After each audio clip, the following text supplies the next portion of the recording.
হুর না তোমাকে সম্পূর্ণরূপে খুশি করে দেবে। এই শিক্ষাটাকে কেউ কেউ তোল্লাই দিয়ে দিয়ে দিয়ে দিয়ে মাথায় তুলতেই পারে, কিন্তু ভয়টা কাদের বলুন তো? এই যারা এখনই নিচে তাকিয়ে দেখলেন আপনার পায়ের তলার মাটিটা শক্ত আছে, আগামী দিনে দেখেন, এটা হচ্ছে 72 হুর। তো আজকে যাই হোক আমি এই বিষয়ে নিয়ে আলোচনা করবো। চলেন আমরা শুরু করে দিই আজকে 72 হুরের কনসেপ্ট নিয়ে। এই ভিডিওটার মধ্যে যেন 72 হুরের কনসেপ্টটা ক্লিয়ার হয়ে যায়, এবং পাশাপাশি হিন্দু ধর্মের মধ্যে যে হাজার হাজার স্বর্গীয় বেশ্যা পাবে হিন্দু দাদারা, এই যে আমাদের কি নাম এই ছেলেটার নাম জানি না, তো ও যে মানে লক্ষ লক্ষ লাখ লাখ কি পাবে, স্বর্গীয় বেশ্যা পাবে, কিভাবে পাবে? চলেন আমরা ধারাবাহিকভাবে বলতে থাকি, আলোচনা খুব লম্বা করব না। প্রথম কথা হচ্ছে, স্বর্গে শুধু হিন্দু মানে ধারণা অনুযায়ী স্বর্গ শুধু ওটার জায়গা, ভাষা খারাপ করবো না ভাই, স্বর্গ কিসের জায়গা? এটার জায়গা, এটা বুঝলে বুঝে নেবেন ওইটা বলতে চাচ্ছি। ঠিক আছে, কি বলছে দেখেন, পুণ্যবান ব্যক্তি সেই স্থানে মহাৎ পুণ্য চরণ করিয়া স্বর্গ গমন পূর্বক স্বর্গ কন্যাদিগকের সহিত চিরকাল আনন্দ ভাগ করিয়া থাকে। মানে যখন স্বর্গে যাবে তখন স্বর্গে অনেক নারী পাবে, আমাদের এইসব মহারাজগুলো পাবে, এই যে ছাপড়ি যে মালটা আছে ও পাবে, এখানে গিয়ে ভোগ করবে। কেন দাদা তোমাদের হুর নেই? তোমাদের তো একই জিনিস আছে। মুসলমানদের 72 হুরের দিকে চোখ কেন? একটু পরে দেখাবো যে তাদের সনাতন ধর্মে লক্ষ লক্ষ হুরের কথা বলা হয়েছে। আমরা আরবিতে হুর বলি, তারা বলছে অপ্সরা। যদি হুর আর অপ্সরার মধ্যে পার্থক্য আছে। হুর হচ্ছে পবিত্র নারী, সূরা রহমানে আল্লাহ পরিষ্কারভাবে বলেছে যাদের সঙ্গে বিয়ে দেওয়া হবে। আর হিন্দু ধর্মে স্বর্গে যারা যাবে তারা বিয়ে করবে না, বরং বিয়ে না করে এই স্বর্গ বেশ্যা পাবে। বেশ্যাদের সঙ্গে এরা বিছানা শেয়ার করবে, বিছানাকে গরম করবে। চলেন তারপরে কি বলছে দেখেন, স্বর্গ কর্মস্থল নহে। দ্বিতীয়, স্বর্গ কর্মস্থল নহে, এটা ভোগের স্থল। ভোগের মধ্যেই বরণ্য নারী নারী সম্ভোগী সেরা বলিয়ে প্রসিদ্ধ। মানে স্বর্গ কোনো কর্মস্থল না, এটা ভোগের জায়গা। আর ভোগের মধ্যে সর্বশ্রেষ্ঠ ভোগ কি? নারীর সঙ্গে এটা করা। তো আমাদের হিন্দু দাদারা আমাদের ইহুর নিয়ে পাগল থাকে, তোমাদের এটা গোপন রেখেছে কেন? এই জন্য বলেছিলাম, এই দেখ তোরা বেশি লাফালাফি করে ইসলাম ধর্ম প্রচার করবি, অপপ্রচার করবি, আলহামদুলিল্লাহ আমরা একটা সুযোগ পেয়ে যাবো তোদের জবগুলো দিয়ে দেওয়ার জন্য। এটা ব্রহ্মা বৈবর্তপাল কৃষ্ণের জন্মখণ্ড 59 অধ্যায়, শ্লোক সংখ্যা 77 থেকে 103, নবভারত পাবলিকেশন থেকে ছাপা, পঞ্চানন তর্করত্নের অনুবাদ। দেখেন, তার মানে আমরা বুঝে নিয়েছি। চলেন এখন আর খুব বেশি আলোচনা করব না। স্বর্গে যে অপ্সরা হবে তার যে বেশ্যা, তার প্রমাণ দেবী ভাগবত। যেমন তেমন ভাগবত না, দেবী ভাগবত। তার নারীকে নাকি দেবী বলা হয়েছে। দেখো তোমাদের দেবী ভাগবত কি বলছে, স্কন্দ 9 অধ্যায় 1 শ্লোক সংখ্যা 142 143, কি বলছে? তাহারা অজ্ঞতা কুল সম্ভাব্য দুর্মুখী বা কুলটা ধূর্ত, সর্বদা স্বাধীন ভাবা ও সর্বদা কলহপ্রিয়। মানে কোন কোন নারীগুলো স্বর্গে অপ্সরা হবে, তাদের কিছু চরিত্রের কথা বলা হয়েছে। যেসব নারীরা মানে ধূর্ত, খুব খুব চালাকি করে, যে মেয়েগুলো দুনিয়াতে কুলোটা মানে বেশ্যাবৃত্তি করেছে, যে মেয়েরা সর্বদা স্বাধীন ভাব আমাকে, আমরা নারী স্বাধীনতা চাই, নারী স্বাধীনতা চাই করে যারা আন্দোলন করে। আর যেসব মহারাজরা হচ্ছে নারীকে হিন্দু ধর্ম অনেক স্বাধীনতা দিয়েছে, যারা স্বাধীনচিত নারী, এদেরকে বলা হচ্ছে এরা হচ্ছে দুনিয়ার স্বর্গ, দুনিয়ার বেশ্যা। দেবী ভাগবতে পরিষ্কার বলছে, সেসব নারীরা সবসময় আমি বলে বলে কি বলে যে আমরা স্বাধীনতা চাই, স্বাধীনতা চাই, স্বাধীনতা চাই। এইসব নারীগণ মূলত এরা অপ্সরা হবে, স্বর্গে গিয়ে তারা অপ্সরা হবে। কেন? কারণ তাদেরকে ভোগ করার জন্য। মানে যারা দুনিয়াতে কুলোটা বৃত্তি করবে, মানে বেশ্যাবৃত্তি করবে, স্পষ্ট লেখা, বেশ্যাবৃত্তি করবে, এদেরকে কনভার্ট করে দিবে, মানে এদেরকে কনভার্ট করে দিবে, অথবা এরা হচ্ছে বেশ্যার তুল্য, পরিষ্কারভাবে বলা হচ্ছে। দেখে নেন, তার মানে যেসব নারীরা বলছে যে আমরা কি চাই, আমরা নারীর অধিকার চাই, নারী অধিকার চাই, যেসব সনাতনী হিন্দি দিদিরা স্বাধীনতা স্বাধীনতা করে চিৎকার মারে, এরা হচ্ছে স্বর্গীয় বেশ্যা হবে। আর এদিকে এইসব হিন্দু দাদারা গিয়ে চলে। তারপরে দেখেন কি করবে, আমি কিছু বলবো না, আমি রোজা আছি, রোজা ভেঙে যাবে। আচ্ছা, তারপরে কি বলছে দেখেন, এটা হচ্ছে ব্রহ্মা বৈবর্ত প্রাণ প্রকৃতি খণ্ড অধ্যায় 1 শ্লোক 145 থেকে 149, কি হচ্ছে, পৃথিবীতে কুলটগণ এবং স্বর্গে অপ্সরা ইহার প্রকৃতির মানে তমভোগের অংশ হইতে উৎপন্ন বেশ্যা বলিয়া বর্ণিত হইয়াছে। মানে পৃথিবীতে যারা কুলাটাগান বেশ্যাবৃত্তি করে তারা স্বর্গে অপ্সরা, এরা একই, মানে এরা হচ্ছে তমভোগ, মানে শতগুণ রজগুণ তমগুণ 3টি গুণ আছে, তমগুণের অংশ। আর এরাই স্বর্গীয় বেশ্যা। তার মানে হিন্দু দাদারা কি পাবে? কোন পাক পবিত্র স্ত্রী পাবে না, বেশ্যা। মানে সোনাগাছির মতো জায়গাতে গিয়ে আমি আর বলতে চাই না, খারাপ, রোজা ভেঙে যাবে আবার। চলুন তারপরে কি বলছে দেখেন, স্বর্গীয় ব্যবসা অপ্সরারা দেবগণের ভোগ্য। মানে শুধু মানে এই হিন্দু দাদা পাবে তা না, দেবতারাও এগুলো খুব ভোগ করবে এবং তারা ভোগ করেছে। এবং অনেক দেবতা আছে তাদের আবার বীর্যপাত হয়ে গিয়েছিল স্বর্গীয় অপ্সরাদেরকে দেখেই। আসছে, একটু অপেক্ষা করেন। এটা ব্রহ্মবৈবর্ত প্রাণ শ্রীকৃষ্ণের জন্মখণ্ড 32 অধ্যায় 55 শ্লোক। এখানে কি বলছে দেখেন, দেবগণের মানে এই স্বর্গীয় বেশ্যা হচ্ছে দেবগণের ভোগ্য। আমি মূল অংশগুলোকে দাগিয়ে দিয়েছি যেন ভিডিওটা লম্বা না হয়। চলুন তারপর দেখেন, যেসব কুরুক্ষেত্রের যুদ্ধে যেসব সৈনিকরা মারা গিয়েছিল তাদেরকে স্বর্গীয় বেশ্যাই অপ্সরাগণ তাদেরকে বুকে টেনে নিয়েছিল। তাদের মানে প্রতিরূপে বরণ করার জন্য তারা ছুটে ছুটে গিয়েছে। কাদের? বীর পুরুষদের। মানে এই যে আমাদের দাদাদেরকে দেখছেন, এরা যদি মুসলিমদের সঙ্গে লড়াই করে মৃত্যুবরণ করে, তাহলে স্বর্গীয় বেশ্যা একদম বুকে টানার জন্য বলে আ যা, আ যা, হ্যাঁ গান করবে, ছুটে ছুটে যাবে। আর আমাদের হিরণময় গোস্বামীকে জড়িয়ে ধরবে স্বর্গীয় বেশ্যা, তার ওই ভক্ত ছাপড়ি ওকে একটু জড়িয়ে ধরবে। এই জন্য বেশি খেচাখেচি, মারামারি, চিৎকার এগুলো করছে। এটা মহাভারত শান্তি পর্ব 98 নম্বর অধ্যায়ে স্পষ্ট শ্লোক। এটা কালীপ্রসন্নের অনুবাদ আপনারা দেখতে পাচ্ছেন। দ্বিতীয় আরেকটা দেখেন, মহাভারত অনুশাসন পর্ব 106 নম্বর অধ্যায়। এখানে 1 লক্ষ, মানে এখানে যখন স্বর্গে যাবে এইসব যুদ্ধ করে মুসলমানকে হত্যা করে দিবে, মেরে ফেলবে, কেটে দিবে, এটা সেটা করবে। তারপরে হিন্দু দাদারা 1 লক্ষ বছর ধরে এই স্বর্গীয় বেশ্যার সঙ্গে কি করবে? আহম, হুম, এটা করবে। কারা করবে? আমাদের হিন্দু দাদার করবে, ক্ষত্রিয়রা। মানে আমরা মুসলমান যদি বলি মুজাহিদরা এই করবে সেই করবে, ওরা খুব একদম তোমাদের ক্ষত্রিয়রা 1 লক্ষ বছর। এটা কিভাবে সম্ভব? 1 লক্ষ বছর। আচ্ছা, কমেন্ট করে আপনারা জানাবেন, যারা এই বিশেষজ্ঞ আছে, লিঙ্গ বিশেষজ্ঞ আছেন, তারা একটু জানিয়ে দিবেন। চলুন তারপরে কি বলছে। ওয়াপসাদের সাথে সেক্স করা কোনো নিয়ম অধীন নয়, মানে স্বর্গে গিয়ে প্রতিদিনই ঘাপাঘাপ, সরি এই শব্দটা বলবো না, মানুষ খারাপ ভাববে। তারা প্রতিদিনই মানে র্যান্ডাম যখন ইচ্ছা তখনই করবে। স্বর্গে যাওয়ার পরে তারা সহবাস করবে, খুব করবে। মানে আমাদের এই একটা 72 হুর নিয়ে এদের কত টেনশন, সিনেমা বের করে ফেলেছে এরা ইন্ডিয়াতে।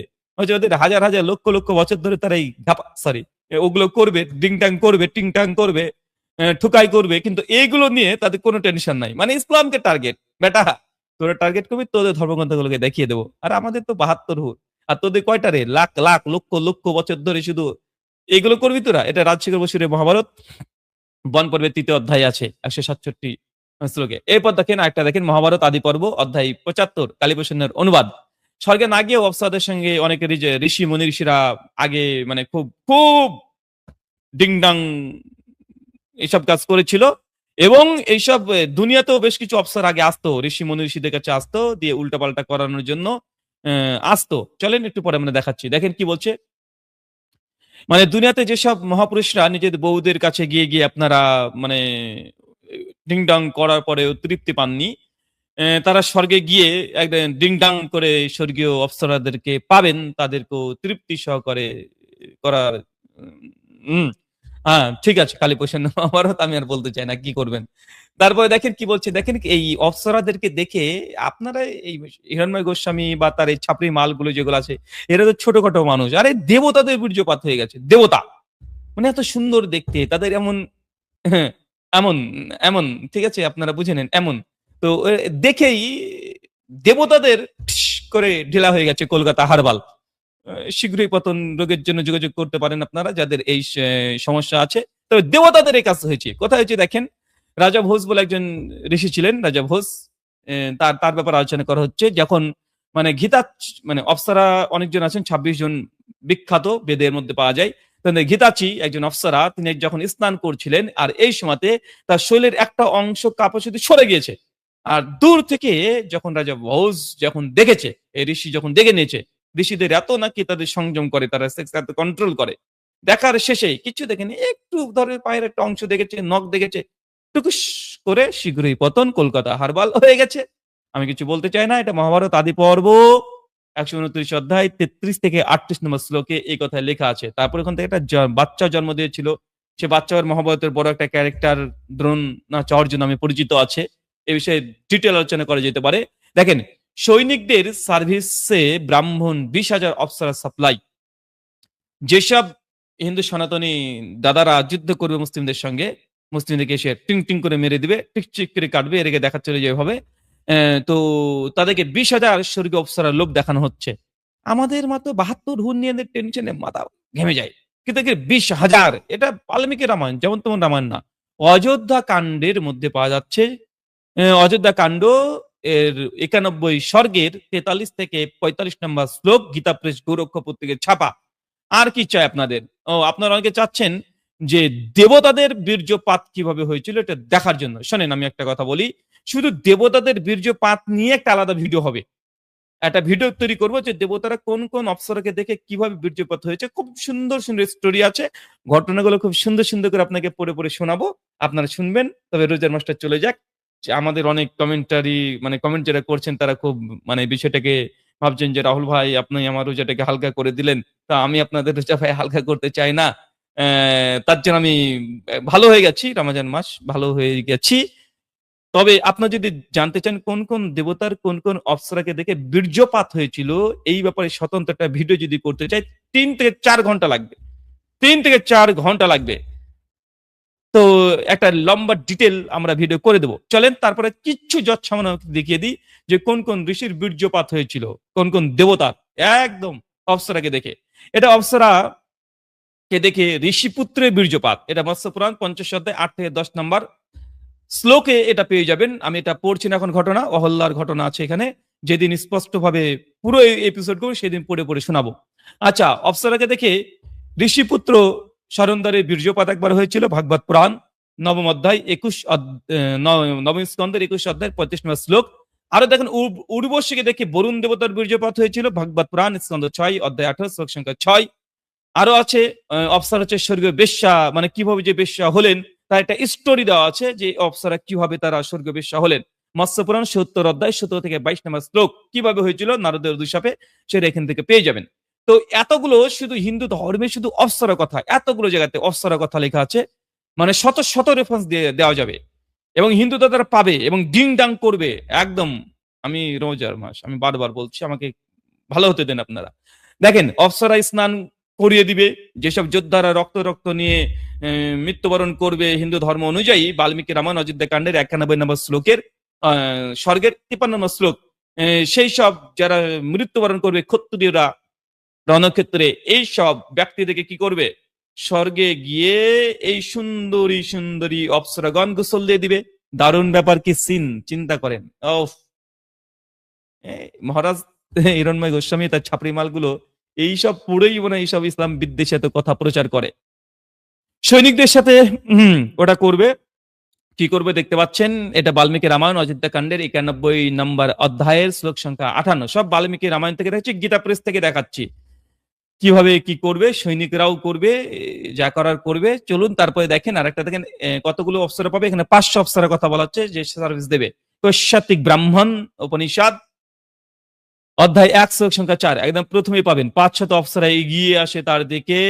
একজনের হাত প্রসাদন দ্রব্য, আরেকজনের হাতে এই, আরেকজনের হাতে ওই, সমস্ত নিয়ে একদম বরণ করতে চলে আসবে। বরণ করার পরে এরা বরণ করতে, সরি কিছু বলবো না, এসব গুলো করবে। মানে যখন এসব যোদ্ধারা একদম যুদ্ধ করবে, তারপরে মৃত্যুবরণ করবে, তারপর অপ্সরা ছুটে ছুটে যাবে, এক হাতে এই, এক হাতে ওই, আর এক হাতে এই, বিভিন্ন রকমের সাজসজ্জা নিয়ে ছুটতে ছুটতে যাবে।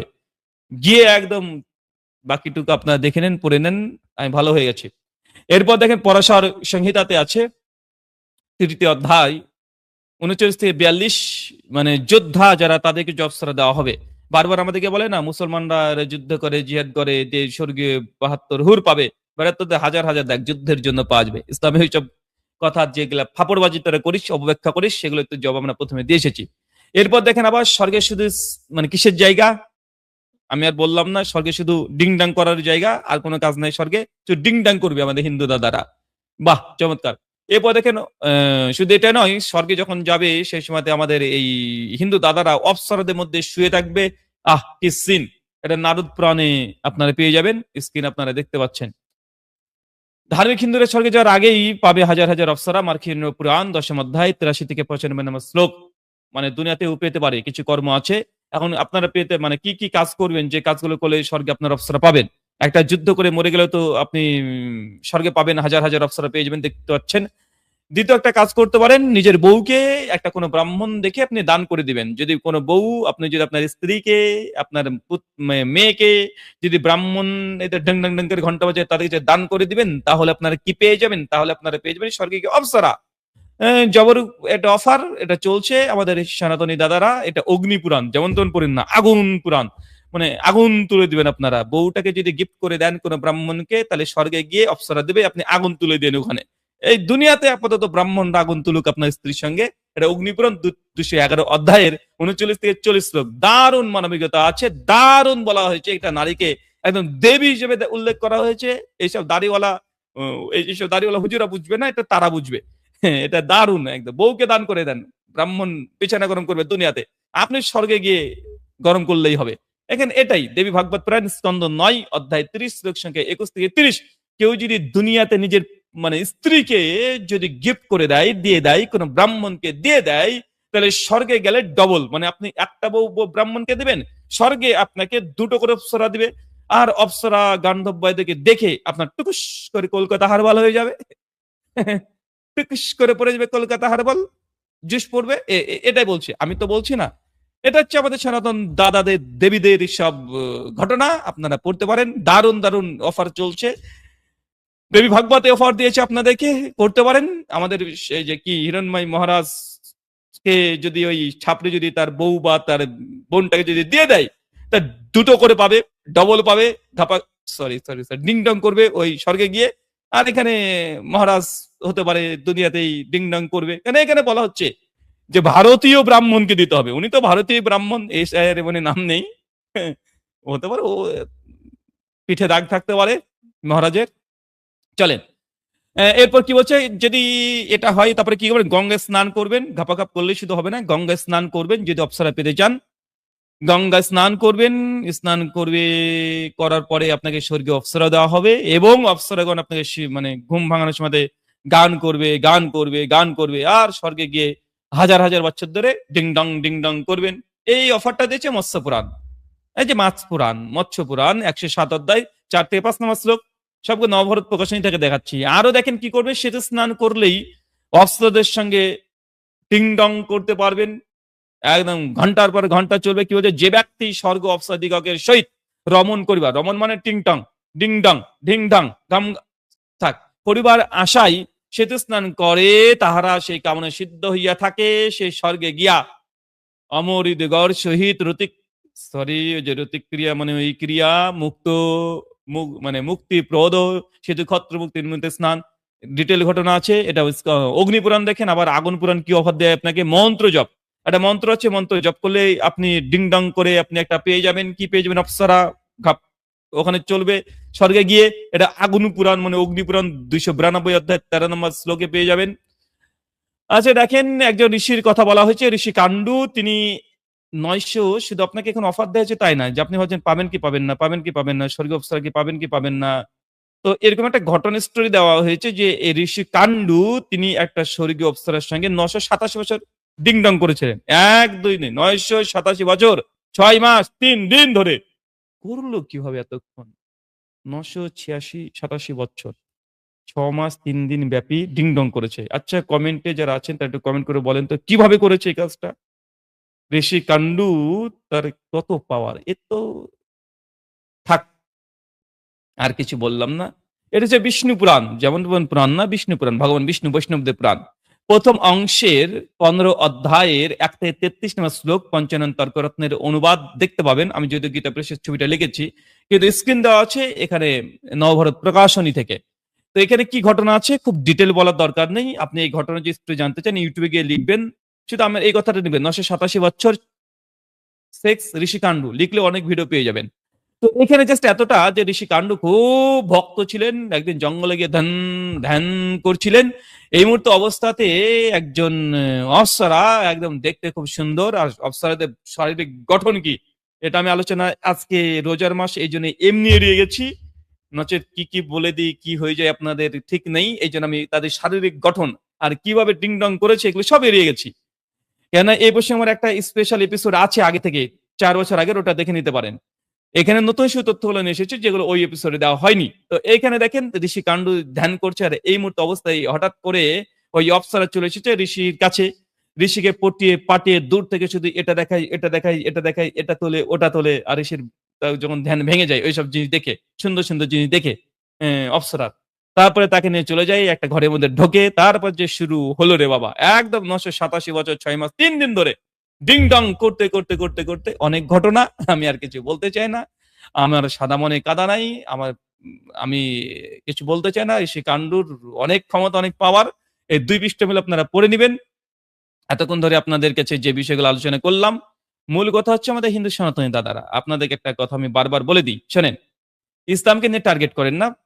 কারণ আপনাদের আমি আগেই বলেছি, আপনাদের লোহার কাছে ঘরে বাস করে লোহার ঘরে ঢিল ছুড়িয়েন না, তছনছ হয়ে যাবে। আমি ভদ্রভাবে শুধু করলাম। নচেত এগুলো নিয়ে যদি আপনাদেরকে রোস্টিং ভিডিও আবার শুরু করে দিই, রোস্টিং ভিডিও, তাহলে কি হতে পারে আপনারা চিন্তা করছেন? আর যারা আমাদের পূর্বের এই এপিসোড দেখেননি, সরি, যারা পূর্বের আমাদের দুটো পর্ব করা আছে, এই পর্ব যারা দেখেননি, তারা অবশ্যই এই পর্ব দুটো দেখে নেবেন। একটা হচ্ছে এইটা, শ্রীকৃষ্ণের 16,000 বিবাহ, এটা কি ভোগের জন্য ছিল না সম্মানের জন্য ছিল? প্রমাণ করেছি ভোগের জন্য ছিল, সম্মানের জন্য নয়। আর দেবতাদের সব সমকামিতা, কোন কোন দেবতা কিভাবে সমকামিতা করেছে, এই বিষয়ে আলোচনা করেছি। আপনার ওখান থেকে ঘুরে আসবেন। তো ধন্যবাদ এতক্ষণ আমাদের সঙ্গে যারা ছিলেন। তবে তবে তবে শোনেন, কালকে একটা স্পেশাল এপিসোড আসছে। আমার স্পেশাল এপিসোড, ভগবান ব্রহ্মার সম্পর্কে তার মেয়ের যে সম্পর্ক ছিল, অজাচারের সম্পর্ক, ব্রহ্মা কিভাবে তার মেয়েকে ডিংডং করার জন্য চেষ্টা করেছিল, এই ঘটনা নিয়ে আমাদের ছাপড়ে একটা ভিডিও তৈরি করেছে। এটার জবাব সঙ্গে সঙ্গে দেখাবো। যে ব্রহ্মাজি না হলেও গোটা 10 বার তার বীর্যপাত হয়ে গিয়েছিল। কেন হয়েছিল, কিভাবে হয়েছিল, কাকে দেখে হয়েছিল? একবার শিবের বিয়েতে গিয়েছিল ব্রহ্মাজি। যাওয়ার পরে পার্বতীর সঙ্গে দেখা হয়েছে। ওটা দেখতে পাইনি, জাস্ট পার্বতীর পায়ের পাতা দেখেছিল। আর ওই সময়তে ব্রহ্মাজি করে, থাক আমি কিছু বললাম না, ঘটে গিয়েছিল। ডিটেল জানার জন্য আগামী পর্ব গতকালই আমি আসার পরিকল্পনা আছে। চলে আসুন, সুন্দর সুন্দর স্টোরি আছে। 18+ কানে হেডফোন দিয়ে আসবেন। ভয়ঙ্কর ভয়ঙ্কর সিনারি হতে পারে। আজকে আমি জাস্ট সিম্পল দিয়ে দিলাম, আমার সাদা মনে কাদা নাই। আর আমি এই সনাতনী দাদাকে ধন্যবাদ জানাবো যে আপনারা হ্যাঁ এইভাবে ইসলামী সমালোচনা করতে থাকেন। সমস্যা নেই, আমাদেরকে একটু কথা বলার সুযোগ করে দিচ্ছেন, আপনারা করতে থাকেন।